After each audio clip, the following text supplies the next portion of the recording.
বিশ্ববিদ্যালয়ের উদ্ভাবন কিংবা গবেষণা কার্যক্রম এগিয়ে নিতে সরকার অর্থ বরাদ্দ দেবে, এটাই স্বাভাবিক।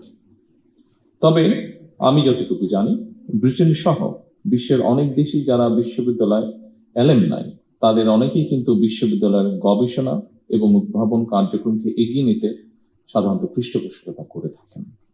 এই জন্যই অনেকে বলে থাকেন শিক্ষার্থীরা হলো বিশ্ববিদ্যালয়ের প্রাণ, আর অ্যালামনাইরা হলো তার মেরুদণ্ড।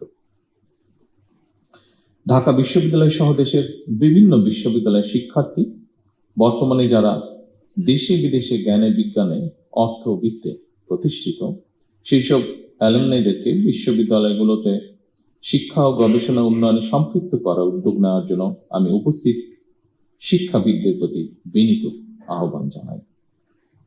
সম্মানিত সুধী মণ্ডলী, আরো একটি বিষয়ের দিকে আমি আপনাদের দৃষ্টি আকর্ষণ করতে চাই। বিশ্ববিদ্যালয়গুলো থেকে প্রতি বছর লক্ষ লক্ষ শিক্ষার্থী বের হয়।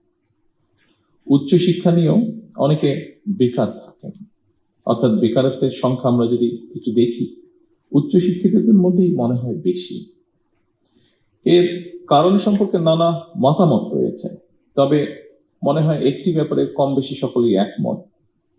একাডেমিক শিক্ষা অর্জনের পাশাপাশি দক্ষতা অর্জন করতে না পারায় মনে হয় শিক্ষিতদের মধ্যে বেকারের হার বেশি হওয়ার কারণ খুব সম্ভবত।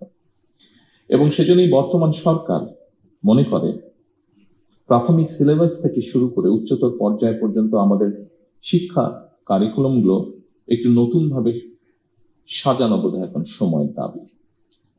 নৈতিক মূল্যবোধ সম্পন্ন কর্মসূচি শিক্ষা ছাড়া বেকারত্ব নিরসন মনে হয় খুব সম্ভব হবে না। সময়োপযোগী শিক্ষা কারিকুলাম ছাড়াও বৈশ্বিক প্রতিযোগিতায় টিকে থাকা মনে হয় সম্ভব নয়। এই কারণেই বর্তমান সরকার একাডেমিক সিলেবাসকে সময় উপযোগী করার কাজ এর ভিতরেই হাতে নিয়েছে। সম্মানিত শিক্ষকবৃন্দ, সম্মানিত গবেষকবৃন্দ, বিশেষ করে উচ্চশিক্ষা ব্যবস্থাকে সময়োপযোগী করতে বর্তমান সরকার অ্যাপ্রেন্টিসশিপ, ইন্টার্নশিপ এবং ইন্ডাস্ট্রি একাডেমি এটার সহযোগিতা বাড়ানোর জন্য চেষ্টা বা উদ্যোগ গ্রহণ করছে। প্রাথমিকভাবে বিভাগীয় শহরগুলোতে অবস্থিত বিশ্ববিদ্যালয়ের সঙ্গে স্থানীয় শিক্ষা ও ব্যবসা প্রতিষ্ঠানের সম্পর্ক স্থাপন করার এই কার্যক্রম শুরু করার উদ্যোগ সরকার নিচ্ছে, যার ফলে আমরা মনে করি শিক্ষার্থীগণ পুঁথিগত বিদ্যা অর্জনের পাশাপাশি হাতে কলমে শিক্ষা লাভ করে শিক্ষার্থী অবস্থাতেই কর্মদক্ষতা অর্জন করতে সক্ষম হবেন। ফলে শিক্ষা জীবন শেষে সম্ভবত তাকে আর বেকার থাকতে হবে না।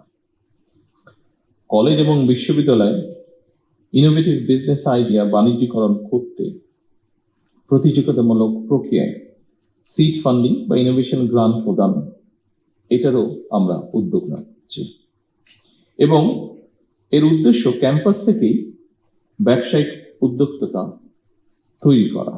ফলে এই উদ্যোক্তারা নতুন এবং সৃজনশীল ব্যবসায়িক ধারণা বাস্তবায়ন করে দেশের অর্থনীতিতে নিশ্চয়ই অবদান রাখতে সক্ষম হবেন।